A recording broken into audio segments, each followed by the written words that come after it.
It did. Walking the ramp's a big part to me. The whole jog to the sideline thing, I'm getting a little old for that. But the walk to me is the magic moment for me, and seeing the people on the sides and that type of stuff. So it definitely lived up to it. We ended up getting the victory, so that was sweet also. And the ramp special, Valley Children's Stadium special, the whole thing is special. And being in front of people that you know and love is awesome. So it was a great experience. And I know you want to talk about the players and the team, but one more about you because I'm thinking back to the bowl game. You got the win and you brought that game ball back to Coach Tedford. So to get done with this game and have your new athletic director give you the game ball, what does that mean to you? It was awesome. I think how he staged it was great too, because I had no idea it was for me. I thought he wanted to talk to the team, so it was cool, really cool. First time that's ever happened to me, so I enjoyed it, and hopefully we can get some more victories also. So the first game with a linebacker as head coach, a linebacker scores a touchdown. Should we expect that any game? I wish that's a linebacker's dream, man. I'm just glad he caught it because I've been messing with him all week about catching the ball. So everybody wants to mess with linebackers, think our hands are just for tackling, but I'm glad Tyler Melo showed that we can catch the ball too.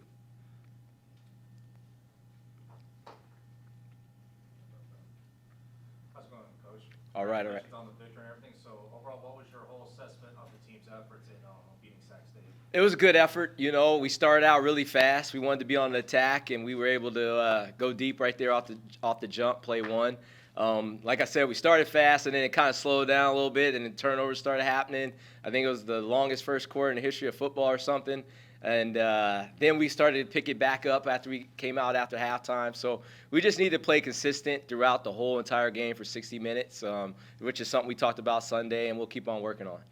Oh, for sure. And even though the offense did put up 46 points, there were several three and outs and some turnovers and stuff like that. What does the offense need to fine tune in order to prepare for New Mexico State? Yeah, it's all part of it, right? And like I say, each game has its own flavor and its own history, its own life. Give Sac State some credit now. They did a good job of changing up some things and moving the front and giving us some different coverages than they showed all season. So we just have to play bulldog football. We just have to be consistent, and you have to just always stay positive and keep on doing what we do, and we'll be fine. For sure. And the defense also carried over the momentum from Michigan into Sac State. Obviously, with the turnovers, Corey Foreman and Lockridge getting the fumble recovery and Cameron Brackett, picking it off in the end zone. But they did kind of let out the gas pedal, towards the fourth quarter with two scores and everything. What do you think the defense needs to fine tune in order to get prepared for Saturday's matchup? Just didn't end the way we wanted it to, last couple of drives. But I was happy with those guys. We had a lot of energy. We were executing. We were causing turnovers, doing a good job. And then as you get a little deeper into like rotating guys and stuff that haven't really communicated with each other the whole time, some bad things started to happen there, and we were on two different pages with a couple of coverages and stuff like that happened. But it's a good learning experience, and we'll get better from it. Coach, does playing New Mexico State last year help you in any way for this week? I want to say yes, but not really. They have a lot of new guys. It seems like their whole team's at Vanderbilt now that we played against. So it's going to be a totally different feel. They have a totally different quarterback. They have a lot of new players. They have new coaches, too. So not so much. And it's going to be at a different location. So there's not a lot of similarities that way. It's a whole new year, a whole new team, whole new game. So we just have to go out and do our normal game plan like we always do and go play on Saturday. During last week's game, a lot of different guys got involved. How pivotal is that moving forward for their confidence? Josh Wood, Jaden Mandel, and of course Mello getting the touchdown. Definitely. We're trying to play as many guys as we can. That's the reward for having a good week of practice, reward for being a Bulldog, reward for having a good training camp. The more guys we can get out there, the better. The experience is priceless. That's the bottom line in this business. The only way you learn is if you're playing. So we try to get guys out there as much as possible, but you have to earn it. Coach, you say this New Mexico State team obviously is really different. A lot of guys are transferring out. New head coach. What do you see from them so far? They play very, very hard. I know a lot of their coaches. I actually worked for Coach Sanchez at UNLV, so I know him very well. And then a lot of the assistants were with me also. So I know the coaching staff and how hard they work at game planning and getting the guys to play hard, and you can see it on the film, offense and defense. I know Tony wants to run the ball and he wants to be physical on their offense, and then on defense they're gonna line up and be very fundamentally sound, and they're gonna move their front and they're gonna play their coverages, and then they're gonna come after you and blitz a little bit. So it's it's good to see Tony being a personal friend, how he has the team playing hard, and the kids are buying into his system. You talk about them wanting to run the ball. Is that something that this team's been focused on, your defense stopping the run here this year? It was definitely an emphasis for us. Just basically didn't like the way the last 4 games ended last year. Then we bounced back in the bowl game, and obviously I was linebacker coach last year, so it's personal to me also. And I like the way we're playing right now. I think our guys have bought into what we've tried to do in the offseason studies and all those things to correct some things, and we just have to continue it. Morning, Coach. New Mexico State, old whack rival of Fresno State. Tell me more about the history of the Aggies and the Bulldogs on the gridiron. Yeah, so it goes back a ways, right? And I'm glad it's here. It seemed like, to me, it just seemed like always was over there. Like we were always there, and then we had that long walk from the locker room. So I'm glad this is a home game for us, but it's been some good battles playing against these guys, and this is going to be another one. So I'm excited for it. It's somebody that we are familiar with a little bit because we played them last year. But like I said earlier, this game has its own life, its own history, and we have to be ready to play. And on the injury front, Ezra Christensen left the game 6 snaps in. Can you get an update on where his status is? Yeah, we'll find out as we go. We're still trying to get a little bit more info on that thing and see if he can practice and all that type of stuff. Monday's kind of early. We kind of know a lot more once we get to Wednesday, Thursday. So fingers crossed, and we'll see what happens. Coach, so what did you think about the Red Wave on your first home game? Yeah, the Red Wave's always going to be there, you know, whether we're home or away. But I like that the Red Wave was there. The only thing I would say is we still have to get in the stadium earlier. I want the kickoff to be a little bit more packed. But, you know, after a couple series, you look up and the whole stadium's packed in there, and all you see is red, and it's great and it's awesome. And there's no better feeling when you're here in Fresno and it's a Saturday night. It's the biggest party in the valley, and that place is packed and it's loud and it's ready to go and it's rocking. But we definitely need to make sure we're in there at kickoff time, and this week it'll be 7:30. That young man that got injured, do you have any updates on him? For Sacramento State? Yes. Not really. And, you know, with injury stuff, you don't want to get it. It's a personal thing. But I know he was able to go home with the team. So that's a good sign that it wasn't overbearing serious, you know. But it was definitely a serious injury, and I think he'll be okay. Thank you, Coach, and congratulations on your first home win. Thank you. Appreciate that.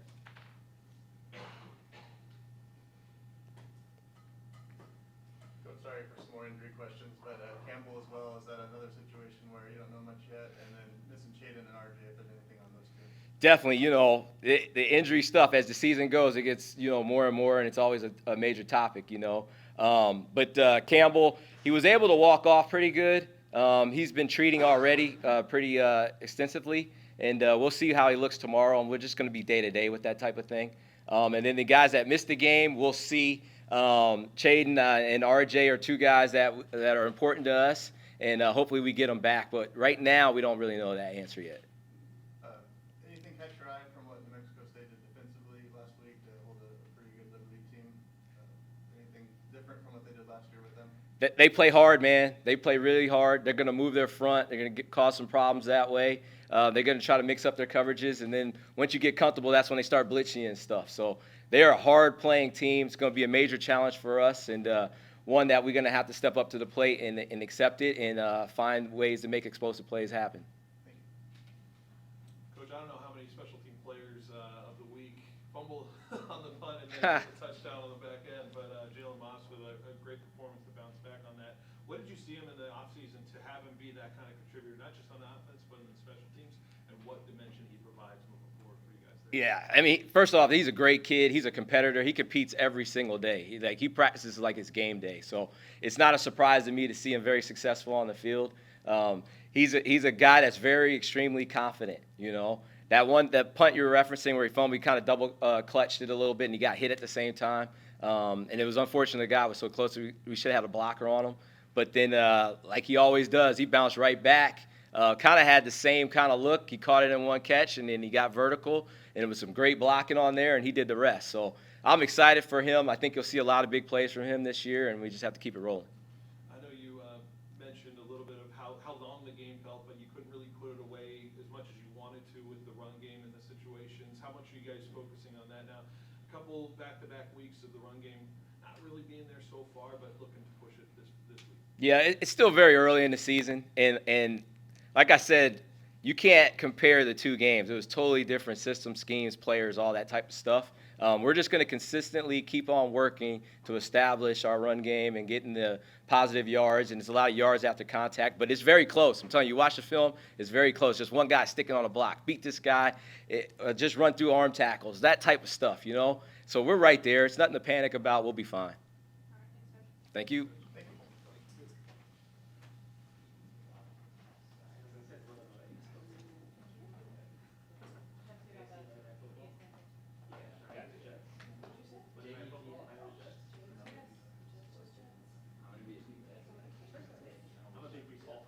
We'll take all the facts. 6 points to him. My defense was great. Morning, guys. Coach, with last week's performance, what did the tape tell you about how this team, it was a long game, it felt like one of the longer games we've had in recent memory. Right. What was the tell of the tape for you on the defensive side, especially with maybe from the first half to the second half and where the team performed? Okay. Well, it was a little bit of a different type of game. Each game's unique, but there was 11 possessions in the first half, which is crazy. The whole Michigan game was 11 possessions that we were out there on defense. But, each game's different, and I thought we started the game out really well. Just had a little misfit on the first run, but we were, playing very, very effective defense in the first 9 possessions, really. We were getting off the field. We played good sudden change when there was sudden change situations. Third down, I don't know if they got a first down on third down in the first half, but then we gave up the big play, and that's unacceptable. Guy was scrambling. We had some guys think that he was going to run and came out of coverage, and that's something that can't happen. But then we came right back, and they drove the ball, and we created a fumble. Then there was a turnover, and we got an interception. So we had given up 10 points, but one really on a busted play. Other than that, defensively, I thought we were playing pretty solid. Disappointed in the start of the second half. We allowed them to move the ball right down the field. They threw the ball, got the quarterback on the perimeter some and threw the ball, and that was not good. So we got to get that fixed. But then we had a couple of really good series again. I think we had three and outs in a row. Then another 3 and out on the third down. We had a penalty, kept the drive going. They eventually scored. So the lesson to be learned there, as we talked to the players yesterday, is about, penalties on defense. Well, it happened twice. We had a 12 men on the field penalty that kept moved the ball closer to the goal line, and then they scored. It would have been a third and long situation. But all that being said, there was a lot of solid play, but we have got to play better overall as we move down the road against some of these teams. It's just, we don't want to give up points. We don't want to give up yards. But there was some real good individual efforts. And when you look at the tape, we can get those things corrected that we didn't do well. Could you speak to some of those individual efforts that stood out to you most? Yeah, well, Stevie had another exceptional game. Played, he's all over the field, very, very aggressive. I thought all our linebackers played well, and that was good to see. Malachi was solid again, and Phoenix Jackson was chasing that quarterback all over the field and was very effective at times. And Tyler Melo, who didn't get a lot of defensive snaps, now he's our two-way player. We got to start talking up Tyler Melo as the next Gordy Lockbaum. Some of you probably don't know Gordy, but I do. I coached him. But anyway, the linebacking core played good, and defensively up front, it was a hard team. We knew it was going to be hard to get to them because they throw it so fast. But then when we did get close, they were scrambling for their lives there early in the game, and we just couldn't come up with the sacks. But I thought we played pretty solid up front that way. I thought Jacob Holmes got in the game and played very effectively for us up front. As Corey Foreman had some impact plays that we got to see more of as we go down the road. Jason Jacks was solid on the edge. Those guys all played well. And in the back end, I thought there was some inconsistency in our play. One thing we really pride ourselves is not giving up explosive plays, and there was way too many explosive plays in that game. And but it wasn't for lack of effort. We just got to clean up some of the technique and our eyes in a couple of situations. But I thought overall there was some real good, solid play, and we can build on it. Coach Physicality is a guy that seems to be taking a lot more snaps and maybe looked like he was positioned most of the offseason for. What's quick for him maybe the last month or so? Well, he's a very quick, a little bit undersized, but plays with a great motor. We nicknamed him Sparky because he's a little spark plug in there. He just goes, and he's smart, he's disciplined, and he's earned the reps that he's getting. We're going to continue to roll guys in there and try to keep guys fresh, but he definitely has a role on our defense. New Mexico State's completing like 35% of their passes, yet very close to 2-0. Yep. What are they doing to be effective despite that? They can run the football, and they have 3 backs that are all top quality guys, and they're all guys that have transferred in at one time or another. The top running back right now, number 1, came from Oklahoma originally, was a top highly recruited guy. Then he went to junior college, and now he's getting his opportunity to prove himself. He's averaging like 6 yards a carry right now. Number 4, solid big back, 6'1", 220, kid from Buffalo, was Buffalo's leading rusher a couple of years ago and has over 1,000 yards rushing in his career there. Another good solid back. And then the number 8 is the smaller one of the 3. He's the speedster. He's the guy, believe it or not, last year averaged 9.7 yards a carry for them, had over 500 yards. Excuse me, and they had a couple of other really good backs last year, if you remember. So that's where their strength is. They got a new offensive line for the most part, but they work well together. They're well coached. But the running back position is really their strength, and we cannot allow these guys to break out. They're averaging about 160 some odd yards a game right now, and they do some unconventional things. They get into some 2-back sets. I say unconventional. 2-back sets in football are now unconventional, but they get into some 3-back sets and run a mix of option. They'll run zone schemes, gap schemes. They'll insert people inside to get on the linebacker. So they try to create some confusion in your gap responsibilities with their schemes. So they're tricky, and they kind of have a formation / grouping of the week, where in addition to what they do, there's going to be something we haven't practiced. That's kind of their history a little bit. It was that way last year when we prepared for the bowl game. So we have to stop the run and make them have to throw the football. Thank you.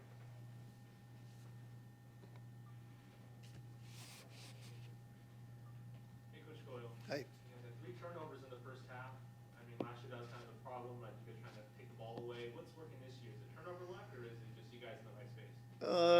Kind of probably a little bit of a combination of everything. The first fumble, Corey, came off the edge and disrupted the mesh, and we had a bunch of guys right there, and Sevey was able to come up with it.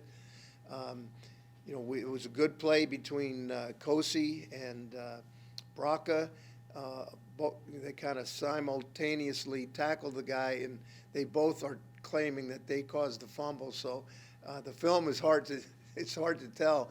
So I was generous and gave them both a fumble hit, but they popped it out, and Cam Lockridge was there to pick it up, and then Braca came up with a really big play down in the red zone for us on the interception.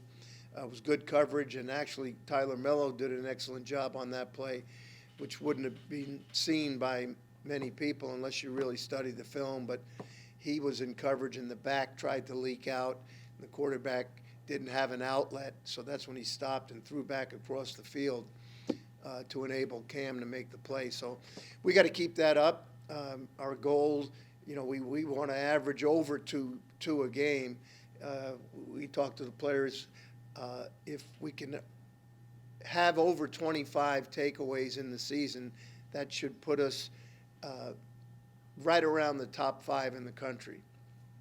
Last year we finished with 24, I believe. So that's a goal. We focus on it. We talk about it every Sunday.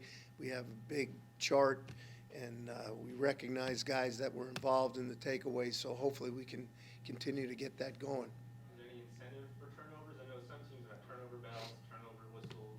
Yeah, I'm not into some of that stuff. You can say I'm a little old school with that, but I think it's gone to an extreme with some of that stuff. To me, it takes away a little bit. It's not about the individual guy. It's about how the team created the turnover as a group. So, but we do recognize them in our meetings, and we think that they know the importance of it. Coach, I'm just curious, with all the turnover with New Mexico State, although it is a coach from the staff, right, Right. previously, with so many transfers, this and that, how much do you pay attention to the game in the New Mexico Bowl, or Our game? the game between, Fresno State and New Mexico State last year? Well, we studied it in the off season when we were getting prepared in the off season for them, because that was the only game that we hadn't studied and broken down. So we added that to our breakdown. And then you try to make comparisons as to what they're doing currently through 2 games with what we went into the bowl game from a breakdown standpoint and looked at. So the coaches are all working really hard this morning, analyzing the data from last season in their respective areas and comparing it to this season. And so there'll be some things that are a little bit different, obviously, and there'll be some that are right on. This is who they really are. This is their core of what they're going to do. But, we think it's important because it's only 2 games from this year to try to look back. And, this is the type of team, as I mentioned, that we're going to have something that we haven't practiced. So we might as well practice something that we've seen them do in the past. Not that they haven't done this year, but you're never sure that you're hitting the right thing. But that's kind of where we're at in terms of utilizing last year's game. But 2 different teams, we got to play great on Saturday. Coach, the secondary was involved a lot this past weekend. Obviously, Sac State looking to air it out and throw the ball a lot more. Does preparation change at all this week for New Mexico State when it comes to the secondary? Well, the emphasis in practice, each week you take the opponent, and this week the team is a very strong running team, so we will emphasize that phase of it a little bit more than what we've done last week, when a team came in and threw it 50 times in the game. But your structure of practice generally doesn't vary all that much. You have some emphasis periods where there's flexibility and latitude in terms of what you're going to script to show the players in practice and from the plays. That takes some thinking through to make sure that you're doing enough in every area, but making sure that the ones that they're best at, you're really focusing in on, and the players really know that through the repetitions in practice.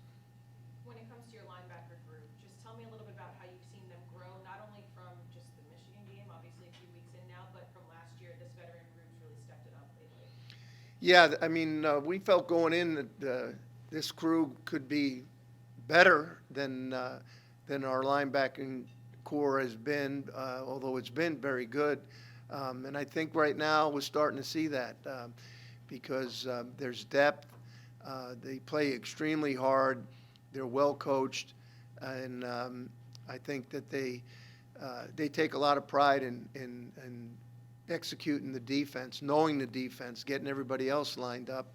So so far so good, but this will be a real challenge here this week against this run.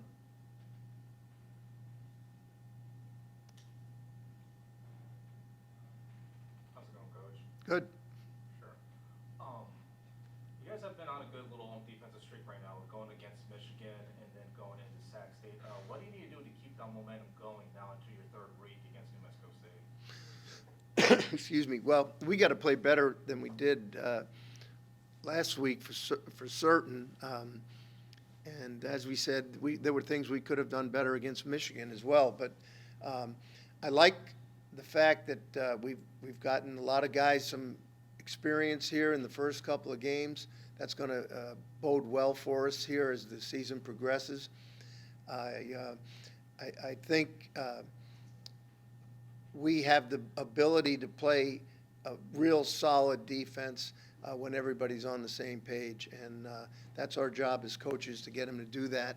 So, it's fun each week, as we get prepared. You really shift gears and you kind of wipe the slate out in terms of your thought process after you put that game away yesterday, and now you're on to something totally different.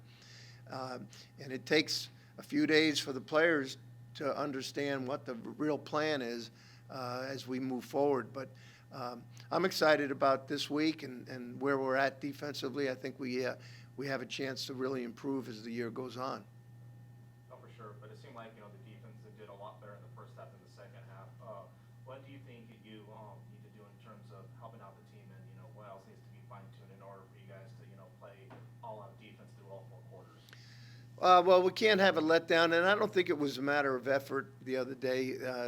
They came out and they hit a couple of passes and got the momentum going. Then we had a mistake on a blitz down in the red zone that we just seldom make those kind of mental errors. There were some mental errors in this game and some physical errors that it wasn't just a matter of guys getting beat. So we can address that, and we did yesterday, and players aren't happy about it. I'm certainly not happy about it, excuse me.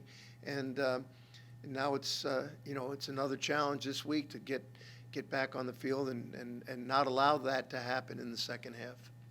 Oh, for sure. And then obviously in the last couple of weeks, you had a lot of, top players, making a lot of noise on the field with certain, plays like turnovers. Almost obviously Cam Lockridge, two takeaways, two consecutive weeks. Corey Foreman causing a fumble, and, Cameron Braca picking it off in the end zone as well. Who on your squad do you think is a little silent right now that you're just waiting for them to, step up and make a big play? Oh, I don't know if it's silent. It's opportunity. When opportunities come, it's not like we're out there and we've dropped easy interceptions. We've gotten our hands on some balls, gotten close. We might have, had a chance to make a play or two last week, but for the most part, those interceptions will come. Those big plays, the sacks will come as you just continue to work the plan, and hopefully we'll see a lot more of that as we move forward. Coach, just one question for me. I was reminded right before we walked in about what Northern Illinois, their coach, said after the Huskies beat Notre Dame. He made a comment about their lack of NIL resources and said, "We're still a team." Mm-hmm. And I hear your reaction to the question about turnover celebrations, and I think there's an undertone of the same emphasis on team. And when I saw your defense celebrate not just Braca's interception, but Tyler Melo's touchdown, Yeah. there seemed to be a genuine love for each other. Are there some things that you do to try to emphasize that team mentality? Well, I think we all do as a staff. Everything is geared towards building that feeling of one, heartbeat. People talk about it, but we really do that. We do it in the off season. We do it in training camp with our Bulldog Olympics. The entire team's working together. Defensively, I think we pride ourselves on the players and coaches are very, very close. There's a great degree of trust among the group. It's funny that you mentioned Tyler, because the thing that I noticed right away, and we were all holding our breath in the press box, hoping that he was going to catch the thing, because it was a great call on offense, and it seemed like the ball was up there floating forever. But when I looked down, I saw the entire defense. That was, when he first got to the sidelines, it was the defensive guys just going crazy. And he's a real popular kid on the team. We call him Cowboy. He just doesn't say a whole lot, but he is a rugged, tough bulldog in every respect, and we all love him. And I know he and his family were super excited after the ball game. But yeah, we have something special here like that. We don't have a lot of the things that some of these other teams have in terms of the NIL stuff, and we have our share. But certainly there are teams that around the country that have more. But I don't know if anybody works any harder than our players. I'll be honest with you on that. Throughout the season, throughout the off season, Coach Ward does a phenomenal job. Our off-season program is as intense as anyone I've ever been around anywhere, and these guys just roll up their sleeves and come to work, and that's the beauty of it. Awesome, thanks, guys. Great, thank you.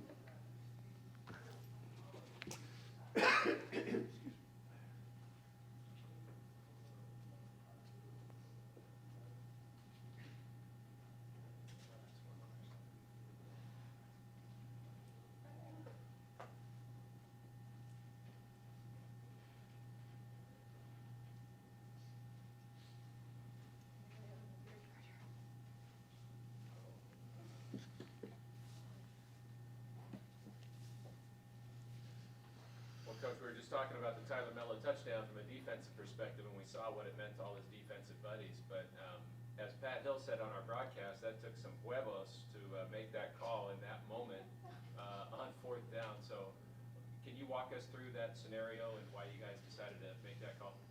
Yeah, so we've actually carried that play for a couple weeks. It's a version of something. We have something like that kind of in every plan, really for the short yardage goal line stuff.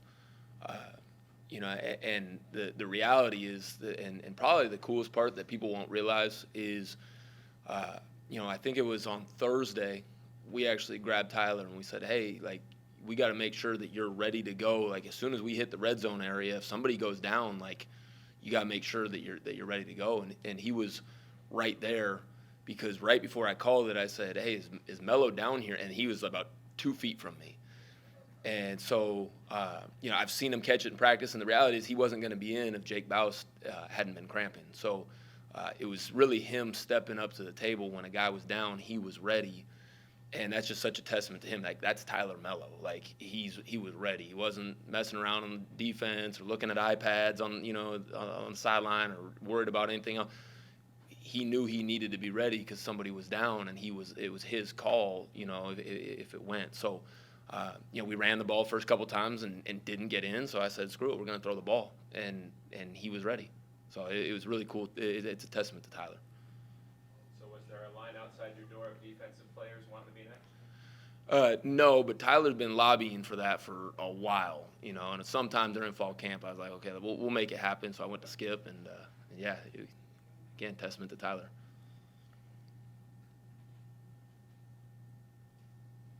Hi, Coach, but speaking of that play, like, I noticed that in the second half, that's when you guys started expanding on the playbook, not only to, Melo on the, play action fake on the out route, though, but obviously, long balls to, Delana, and, having the backup, take it in on the QB draw and stuff like that. What inspired you to kind of want to dig deeper into the playbook going more towards the second half? Did you watch the first half? Yeah. We were in our bag from the jump. We just, at the end of the day, we just want to make sure that we access all our stuff. We felt like, in the first half, we missed opportunities. But, I mean, we ran a reverse in the first half. We took a shot very first play of the game. We went up top multiple times in the first half. Really what it was is we hit a little bit of a lull, and I went back to what we were doing in the first half is what I would actually say, is we opened up the playbook from the jump, and then we hit a little bit of a lull, and so I went back to that. And, the Josh Wood stuff is, he's a great athlete that can also throw really well, so I'm excited to kind of see his full skill set get kind of put on display, but we're easing into that. But really that was the main thing, was that we hit the lull really kind of midway through the game, and we looked for a spark by kind of going back to how we started the game. No, for sure. And then, obviously long ball to Delana, stuff like that. Will, Delana and the long ball be a key factor for, next Saturday's matchup? I think that's what I would perceive as a key factor just in general moving forward. Mac Delana will be one of the fastest players on the field no matter who we play. I mean, that either side of the ball. I mean, he would have been the fastest guy on Michigan's team probably too. So, I'm excited that he kind of had his opportunity to break out. But that's been an emphasis just in general, is that we got to take advantage when shot plays are presented. We got to take advantage of those, and Mikey and Mac did on Saturday night. Sure. And then Moss obviously had himself a good game too, despite the fumble that he redeemed himself on the punt return back and everything else. Though, but obviously, 2 weeks, Moss has had a strong showcase of what he can do. Is he kind of like, setting the tone in terms of possibly, in regards to all the other wide receivers as possibly being the number one target, and being like, stepping up to have the offense kind of center around his playmaking ability? Yeah, that's a good question. Jalen's grown a ton. We've talked about it in here in the past about just kind of his maturity and growth. I would actually say that he would probably agree that, in my opinion, he left plays out there. We took a shot to him that he kind of just ran an okay route on and really got covered. He probably left some meat on the bone himself the other night. So while yes, he had a good game, it's something where it could have been a much better opportunity for him. And so that's the cool part about it, is the way he prepares and practices and learns and studies. I mean, I would anticipate that he continues just to grow and evolve as a player. How you doing, Coach? Right after the game, Skip, middle of the field, said, Mikey maybe just seeing some ghosts out there. So if you could sort of reference what that means. Yeah, I mean, first of all, we gotta make sure we throw to the guys in the red jerseys, not the white jerseys. And Mikey knows that. We gotta stop throwing the ball to the other team. And that's, through 2 games, and I referenced it, the Michigan game, I put both interceptions on people other than him, as far as that goes. The decisions were both really good. Both of them, in my opinion, I would call those plays again. And Mikey, I would want Mikey to throw those balls again. This last game, there was one where he just didn't see the guy, just simply didn't see it. And the guy, got a lot of depth, and, Raylan Sharp ran a really good route, got open, and all Mikey saw was that. And, and so he didn't see the guy, and so I think what that lends to sometimes is when you talk about seeing ghosts, sometimes what happens is, whether it's, you didn't see a guy one time, so then you start looking for, the guy you didn't see last time. And, but I actually thought he settled in really well after, throwing those interceptions. And there was one, his other one was, we have distinct scramble rules at quarterback. And number one is you can't throw a pick when you're out of the pocket, and that's number one. And, that's probably the most disappointing of all the interceptions. It's throwing an interception out of the pocket. We've got to make great decisions when we do escape. You said we've got to run the ball better, to run the ball more. So what, through 2 games, do you think is sort of the missing piece right now in terms of running the ball? Yeah, I know that, Coach Skip alluded to it. We've got to finish. There's times where, the amount of times really in 2 games where, you pause the film at one point and it really looks like, man, like this thing's going to go because it's blocked up really well initially, and then a defender just finishes the play better than we finish it, whether that's a guy blocking up front, whether it's a guy blocking on the perimeter. Our backs have certainly left some yards on the field. I'd like to see a little bit more from our backs as well. but like ultimately it's an 11-man game, and it's not any one person's fault, but we've got to finish plays better. We got to finish runs better. We got to finish blocks better. We got to finish block on the perimeter better, because the amount of times that you pause the film and you're like, man, this thing's gonna go, is a lot, and so it's encouraging, but encouraging's not enough. Like we've got to finish those blocks. We got to finish those plays. Coach, what challenges does New Mexico State's defense present? And first and foremost, they play extremely fast and extremely hard. Like they are a defense that you can tell that they really pride themselves on a unit, the way they play. They play with a ton of energy. They're guys in the secondary.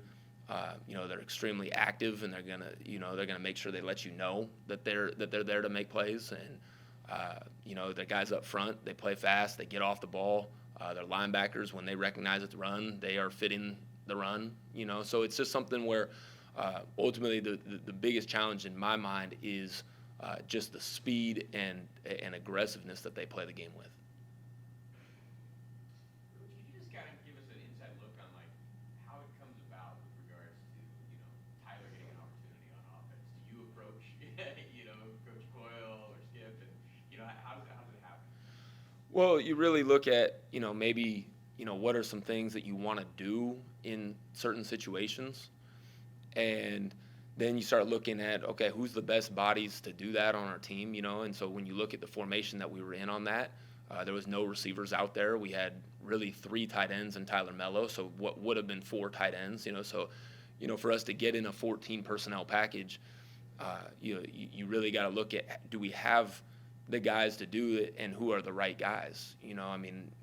Yeah, you can get in 14 personnel, but if the 4th tight end's not good enough to win with in that situation, then maybe you don't want to do that. So, really, we really like our tight end room, and we do feel like we've got 4 guys that can really play. And then we found ourselves in a situation the other night where 1 or 2 of them went down throughout the game, and so I always look at it like you have to have a pair and a spare. Like if you want to be a good running the ball, 12 personnel, 2 tight end, like you've got to have a 3rd tight end, or else you're going to lose a big part of that. Well, if we want to do some of that stuff at the goal line, we have to have a spare part, and when you look at our roster and you just look at a guy that can do it, that would be fully bought in and engaged. Like I said, Tyler Melo, he knew he needed to be down there. We didn't have to go find him. Like that's a thing where we, offensive coaches, we're coaching the game. We can't be going and finding guys in those situations. Tyler Melo was ready for it. So you also have to have guys like that. If you're going to use a defensive guy, like we shouldn't have to go find him because he needs to know that that's his role. So that's a little bit of it too. You figure out who do you have, that kind of fits that, and then who's going to be ready when the time comes. And a guy like Tyler was ready. I noticed on the broadcast how you were talking earlier this year about you love being on the sideline, and it seemed like Saturday, going over celebrating with guys, giving them hugs, and that was a time, right, where it's fantastic to be on the sideline. Yeah. Well, first of all, on Mac Delana's touchdown, he basically headbutted me, got my bottom lip. Jalen Moss's touchdown, Ryan Wilson had a big-time block, ended up headbutting me and got my top lip. So I'm swollen. I got a little bit, my gum, my tooth is a little sore. So, it's fun though. It's fun, and ultimately that's for me why I wanted to be down there. It's just a different feel. It's just a different engagement. And then just wanted to ask you, is there a comparison for Josh Wood? Is it like Cam Newton? Who would you say he kind of reminds you of? He's so tough and physical. You almost ran my team.